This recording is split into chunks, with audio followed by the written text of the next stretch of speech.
भागवतम देवीं सरस्वतीं व्यासं ततो जय मुदीरये। पुराण विषयक चर्चा जो मैं करने जा रहा हूं उसके संदर्भ में एक बात स्पष्ट कर दूं जो पूर्व के पुराण विरोधियों ने अपने ग्रंथों में अपनी चर्चाओं में कहा है।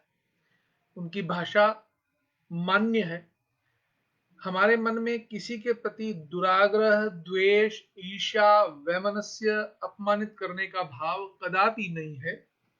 जिस प्रकार इस प्रकार के दुष्भावों से रहित होकर के पूर्व के कुछ पाश्चात्य प्रभाव से अनुप्राणित जन समुदाय ने या जन ने पुराणों की भर्त्सना की है, तथैव उनके प्रति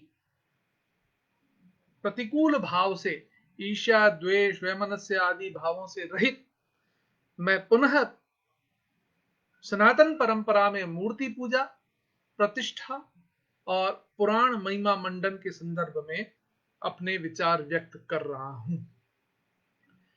इन विचारों को व्यक्त करते समय जिन प्रमाणों को प्रस्तुत किया जा रहा है या किया जाएगा, उनमें पूर्ववर्ती पुराण द्रोही, राष्ट्रद्रोही विचारकों के तथ्यों का खंडन अवश्यंभावी है। ऐसे में श्रोतागण ये न समझें कि पुराण द्रोहियों के प्रति मेरे मन में किसी प्रकार का दुराग्रह, ईर्ष्या, द्वेष, हिंसा अथवा अपमान करने की भावना निहित है, क्योंकि पुराण द्रोहियों के मन में भी हम सनातनियों के प्रति कोई द्रोह, कोई विरोध, कोई ऐसी भावना नहीं है जो होने की संभावना व्यक्त की जा सकती है। अब इस विषय पर हम और आगे चर्चा करते हुए कहते हैं कि पुराण जो हैं वो जिन स्वरूपों में बताए गए हैं उसको एक बार पुनः मैं थोड़ी सी चर्चा कर दूं कि विद्या जो 14 प्रकार की विद्या कही गई है उसमें उनको स्थान दिया। याज्ञवल्क्य स्मृति ने, विष्णु पुराण भी यही कह रहे हैं, अंगानि वेदाश्चत्वारो मीमांसा न्याय विस्तरः धर्मशास्त्रम पुराणम च विद्या एता चतुर्दश आयुर्वेद धनुर्वेदो गांधर्वेदश्चेति त्रय अर्थशास्त्रम च विद्या याष्टदशैव च। याज्ञवल्क्य ने 14 प्रकार की विद्याएं बताई है और विष्णु पुराण जो है वो इसके स्थान पर 18 प्रकार की विद्याएं बता रहे हैं। उसमें उन्होंने 4 चीजें और जोड़ दी हैं, धनुर्वेद, आयुर्वेद, गंधर्वेद, अर्थशास्त्र। वीर मित्रोदयकार ने इसको जो है परिभाषा प्रकाश के भाग 1 पृष्ठ 11 पर दिया। देवी भागवत ने स्पष्ट कहा, श्रुति स्मृति तू नेत्रे द्वे पुराणम हृदयम स्मृतम, कि श्रुति और स्मृति दो नेत्र हैं विद्वानों के, और या हम कहें पूरा जो वांग्मय है उस वांग्मय की श्रुति स्मृति दो नेत्र है और पुराणम हृदयम स्मृतम, और पुराण उसका हृदय है। देवी भागवत महापुराण 11:1-29। अब आता है पुराण लक्षण और उसका विषय। पुराण एक अत्यंत ही प्राचीन भारतीय विद्या है। इसमें कोई क्या कहते हैं अतिशोक्ति नहीं है, किसी प्रकार की शंका नहीं है। जिन लोगों को शंका मन में है वह शंका उनके स्वयं के मन में भी वस्तुतः निर्मूल है। इस विद्या के प्रतिपादक ग्रंथों का नाम ही पुराण है। पुराण विद्या को जो प्रतिपादित करेगा उन ग्रंथों को पुराण कहा जाएगा। इस पुराण विद्या में प्रमुखतः जिन विषयों का उल्लेख हमको प्राप्त होता है वह पुराण नाम से ही अभिहित ग्रंथों में ही के अंतर्गत ही उनके लक्षण भी हमें प्राप्त होते हैं। और पुराण ग्रंथ स्वतः ही इस बात की सूचना देते हैं कि उनके मुख्य प्रतिपाद्य विषय 5 हैं। और मत्स्य पुराण में पुराण के परिभाषा और लक्षण से संबंधित विषय वस्तु को विवेचित करते हुए स्पष्ट कहा है, सर्गश्च प्रतिसर्गश्च वंशो मन्वंतराणि च वंशानुचरितम चैव पुराणम पंच लक्षण, कि जिसमें जिन ग्रंथों में सर्ग अर्थात सृष्टि उत्पत्ति, प्रतिसर्ग वंश, मनवंतर और वंशचरित्र, इन पांचों का उल्लेख प्राप्त होता है, वे ही पुराण के 5 विषय कहे गए। अब जो ये उदाहरण था कूर्म पुराण का, इसको हम देखते हैं मत्स्य पुराण का उदाहरण था। इसके अनुसार सर्वप्रथम विषय है सृष्टि। इस प्रकार में इस जगत की उत्पत्ति को ही सभी पुराणों में विस्तार से समझाया गया है। और प्रतिसर्ग का अर्थ है की दिखलाई देने वाले संपूर्ण चराचर विश्व का समय समय पर प्रलय के साथ लीन हो जाता है। वंश नाम के प्रकरण में संसार के जो उपादान कारण हैं उनके क्रमिक परंपरा का वर्णन हमें प्राप्त होता है। वंशानुचय से तात्पर्य है वंश में जो पदार्थ आए हैं उनके विषयों में कुछ विशेष कहना, जैसे ऋषि राजा आदि के वंशों का चरित्र बताना, उनके इतिहास को बताना। कई विद्वान प्रतिसृष्टि का अर्थ अनुसृष्टि भी करते हैं। उनके मतानुसार पदार्थों का जो उत्पत्ति क्रम है तो प्रतिसृष्टि या प्रतिसर्ग में ही आ जाता है। वंश और वंशानुचरित में ऋषि राजा आदि के वंश का चरित्र लिए गए हैं। मनवंतर नाम के प्रकरण में सृष्टि के आरंभ से प्रलय पर्यंत जो समय व्यतीत होता है उसकी संपूर्ण गणना हमें प्राप्त होती है। और कुछ पुराणों में प्रतिसर्ग का अर्थ प्रलय न करके आदि सृष्टि के अनंतर उत्पन्न होने वाली अनंतर सृष्टि को कहा है। इस प्रकार कुछ भेद के साथ एक ही संज्ञा के अंतर्गत विवेचना दी गई है कि इसमें क्या क्या विषय पढ़ा गया है अथवा पढ़ाया जाता है। इस प्रकार हम देखें तो पुराण के अंदर जो वंश चरित्र है केवल उस भाग में हमें इतिहास प्राप्त होता है जो ये प्रमाणित करता है कि पुराण इतिहास के भी ग्रंथ। विष्णु पुराण की शैली के अनुसार वहां प्रश्नकर्ता के रूप में प्रश्न है कि हे धर्मज्ञ, आपसे सुनना चाहता हूं। क्या सुनना चाहते हैं वो बता रहे हैं। पुराण के अंतर्गत सुनी जाने वाली चीजों को बताया गया है। सोहम इच्छामि धर्मज्ञ श्रोतु ततो यथा जगत बभूवश्च भूयश्च यथा मागा भविष्यति यन्मय च जगत ब्रह्मण्यश्चैत चराचरम लीन मासीद यथा यत्र लयमेष्यति यत्र च यत् प्रमाणानि भूतानि देवादीनानि दीनां च संभवम् समुद्र पर्वतानां च संस्थानां च यथा भुव सूर्यादीनां च संस्थानं प्रमाणं मुनिसत्तम देवादीनां तथा वंशानं मनून् मन्वन्तराणि च कल्पानुकल्प विभागाश्च चातुर्युग विकल्पितान् कल्पा तस्य स्वरूप च युग धर्माश्च कृष्णश देवऋषि पार्थिवानां चरितं यथा यद महामुने वेद शाखा प्रणयन यद यथा वे यथावत व्यास कर्तिकम धर्माश्च ब्राह्मणादीना तथा चाश्रमवासिनां श्रोतुम इच्छामहं सर्वं तत्तो वशिष्ठ नंदन। हे वशिष्ठ नंदन, मैं आपसे इतनी सब चीजों को सुनना चाहता हूँ। इन सब चीजों में क्या है, इस जगत के ये जगत कैसे उत्पन्न हुआ, इस जगत के बनाने में किन किन वस्तुओं का उपयोग हुआ, इस चराचर का मूल कारण क्या है, यह पूर्व में कहाँ लीन था, आगे पुनः किसमें लीन होगा, भूतों की तथा देवों की उत्पत्ति कब। वैसे भूत का तात्पर्य वो भूत नहीं जो वर्तमान में चल रहा है। भूत का तात्पर्य पंचभूत जिससे सृष्टि का निर्माण हुआ है। पृथ्वी पर जो पंचभूत हम सब हैं उनका जिससे निर्माण, उन पंचभूतों का स्वरूप क्या है, देवों की उत्पत्ति कब हुई, कैसे हुई, समुद्र पर इनकी उत्पत्ति का रहस्य क्या है, भूमि की स्थित रहने का कारण क्या, भूमि क्यों स्थित है, वो अपने पद से च्युत क्यों नहीं होती, अपने मार्ग से भ्रष्ट क्यों नहीं होती, सूर्य आदि मंडलों की स्थिति, उनका परिमाण क्या है, देवता आदि के वंश कौन कौन से हैं, मनवंतरों का विस्तृत परिचय क्या है, 4 युगों के विभक्त कल्प किसे कहते हैं, कल्पों का स्वरूप क्या है, भिन्न भिन्न युगों में समस्त प्रकार के धर्म जो कहे हैं मनु आदि ऋषियों ने वो धर्म क्या है, देवता ऋषि और मनुष्य के जो आचार है व्यवहार है, हे मामुने वह सब मुझे बताइए। ये पुराणों के इतने सारे विषय हैं, इतने सारे विषयों पर चर्चा होने के कारण ही पुराणों में श्लोकों की संख्या चतुर्लक्ष बताई गई है।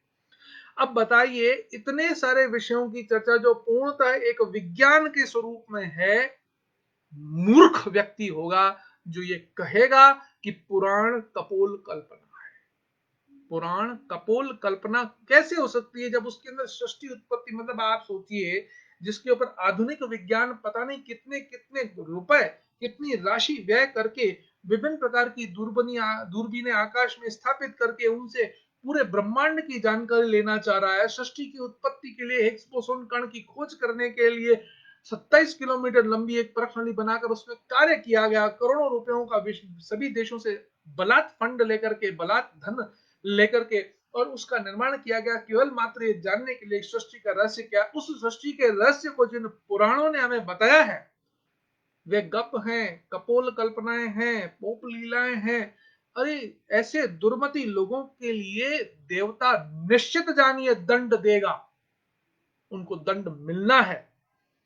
सृष्टि के विज्ञान को वे कपोल कल्पनाएं कहें तो उन्हें क्या कहा जा सकता है? निश्चित रूप से वे अशिक्षित हैं, अनपढ़ हैं, दुराग्रही हैं। वो हम सनातनियों के प्रति दुराग्रही नहीं है जैसा उन्होंने कहा है।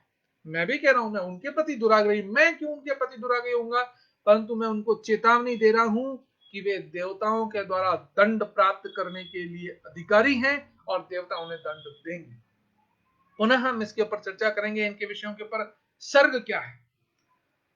उपयुक्त प्रसंग में जो सर्ग आया है, भूतों के परिमाण, देवादि की उत्पत्ति, समुद्र, पर्वत, भूमि के संस्थान, सूर्य का परिमाण संबंधी प्रश्नों के समाधान में जो चर्चा पुराणों में उपलब्ध होती है, वह सारी चर्चा सर्ग कही गई है। अब यहाँ पर एक बात स्पष्ट कर दे, पुराणों में ऐसा नहीं है कि आप केवल सर्ग का वर्णन है फिर केवल प्रतिसर्ग का वर्णन है, ऐसा नहीं है, सबकी मिश्रित है। तो जहां जहां पर जो जो चर्चा आई है उससे आप समझ सकते हैं ये सर्ग का विषय है, यह प्रतिसर्ग का विषय है। तो विद्वानों ने जिस प्रकार निबंध ग्रंथों की रचना की, उसमें उन्होंने विषय और क्रम के साथ अलग अलग उनका संकलन किया। अब आता प्रतिसर्ग, इसमें इनकी उत्पत्ति सर्ग कहलाती है और इस तथा उनका लय प्रतिसर्ग है। जिस प्रकार उत्पत्ति जो बताई गई है वह सर्ग है, उसी प्रकार इन सभी जो पदार्थ जो चीजें हैं उनका क्रमशः जो लय होता है उसे प्रतिसर्ग कहा गया है। वंश, देवता, ऋषि और मनुष्य आदि के जो वंश हैं वे कौन कौन से हैं? क्योंकि हमारे यहाँ स्पष्ट है हम बंदरों की संतान नहीं है। वयम सुपुत्र अमृतस्य नूनम, हम अमृत की बूंद की संतान है। आप जितने भी हमारे यहाँ पर वंश चल रहे हैं, जिनके भी गोत्र हैं, आप उनको स्पष्ट रूप से, चाहे वो किसी भी वर्ण के हों, ब्राह्मण, क्षत्रिय, वैश्य, शूद्र, चारों वर्णों के जो गोत्र हैं, कोई न कोई ऋषि है, उनका एक इष्ट देवता है, उनकी एक इष्ट देवी है, उनका कुल गणपति है, कुल भैरव है, कुल देवी है, कुल वृक्ष है, कुल वेद है। ये इस बात को प्रमाणित करता है कि जो वर्तमान में हमारी जातियां हैं, उन जातियों का जो प्रथम पुरुष था वह देवता स्वरूप था और उसने अपने उस देवीय स्वरूप से ऋषि प्रज्ञा के द्वारा जो कुछ प्राप्त किया उसी को उसने अपनी जाति के अंदर चलाया, अपनी जाति में उसको क्रम प्रदान किया। तो यह हुआ वंश।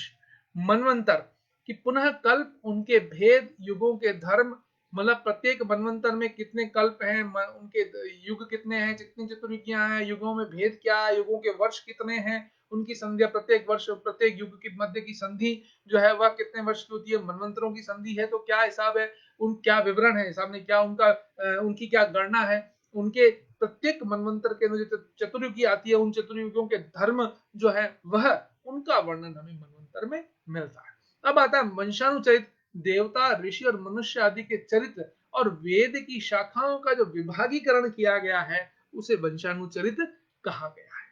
अब पुराणों की विषय वस्तु को कुछ विद्वानों ने 10 प्रकार से भी विभाजन किया है, जैसे भागवत महापुराण। भागवत महापुराण में इस प्रकार के पुराणों की विषय वस्तु को 10 प्रकार से विभाजित करते हुए कहा है, अत्र सर्गो विसर्गश्च स्थानम पोषणम मूतयः मन्वंतरो शानुकथा निरोधो मुक्तिराशय। भागवत महापुराण का 2:10 दूसरे स्कंद के 10वें अध्याय का प्रथम श्लोक है। पुनः बोलता हूं, अत्र सर्गो विसर्गश्च स्थानम पोषणमूतयः मन्वंतरे शानुकथा निरोधो मुक्तिराशय, जिसके अंतर्गत है सर्ग, विसर्ग, स्थान, पोषण, ऊति, मनवंतर, ईशानुकथा, निरोध, मुक्ति और आश्रय। इस प्रकार 10 विषय विभाजन किया गया है। यहाँ भागवत के इन 10 विषयों को पुनः समझाते हुए, जैसा कि भागवत ने ही उसको परिभाषित किया, अपन बोलेंगे, कहेंगे। प्रथम है सर्ग, ईश्वर की प्रेरणा से गुणों में क्षोभ होकर रूपांतर होने से जो आकाश आदि पंचभूत, शब्दाती, तन्मात्राएं, इंद्रियां, अहंकार, महतत्व की उत्पत्ति होती है, उसे ही सर्ग कहा है। इसका जो भागवत महापुराण ने इसको परिभाषित किया है, जो लक्षण संस्कृत में दिया है, भूत मात्रेन्द्रिय दिया जन्म सर्ग उदाहरण। भागवत महापुराण का दूसरे अध्याय के दूसरे स्कंद के 10वें अध्याय के 3 श्लोक में। फिर आया है विसर्ग। विसर्ग को परिभाषित करते ब्राह्मण भागवत महापुराण कहते हैं, ब्रह्मणो गुण वैषम्यात् विसर्ग है पौरुष स्मृत। उस विराट पुरुष से उत्पन्न ब्रह्मा जी के द्वारा जो विभिन्न चराचर सृष्टियों का निर्माण होता है उसका नाम विसर्ग कहा गया है। यह है भागवत महापुराण के पुनः द्वितीय स्कंद के 10वें अध्याय के श्लोक संख्या 3। अब आता है तृतीय लक्षण। पुराणों के अंदर जो लक्षणों के अंदर 10 लक्षण बताए हैं, तृतीय स्थान प्रतिपद नाश की ओर बढ़ने वाली सृष्टि को एक मर्यादा में स्थिर रखने से भगवान विष्णु की जो श्रेष्ठता सिद्ध होती है उसका नाम है स्थान। इसको परिभाषित करते भागवत महापुराण कहते हैं स्थिर वैकुंठ विजय, दूसरा स्कंद अध्याय संख्या 10 श्लोक संख्या 4। चौथा है पोषण। अपने द्वारा सुरक्षित सृष्टि में भक्तों के ऊपर उनकी जो कृपा होती है उसका नाम है पोषण। पोषणम तत् अनुग्रह, ईश्वर का जो अनुग्रह है तो वही पोषण है। इसका वर्णन भी हमें पुराणों में प्राप्त होता है। मनवंतर, मनंतराणी सद्धर्म, मनवंतरों के अधिपति जो भगवत भक्ति और प्रजा पालन रूप शुद्ध धर्म का अनुष्ठान करते हैं उसे मनवंतर कहते हैं। नारायणं नमस्कृत्य नरं चैव नरोत्तमं देवीं सरस्वतीं व्यासं ततो जय मुदीरये।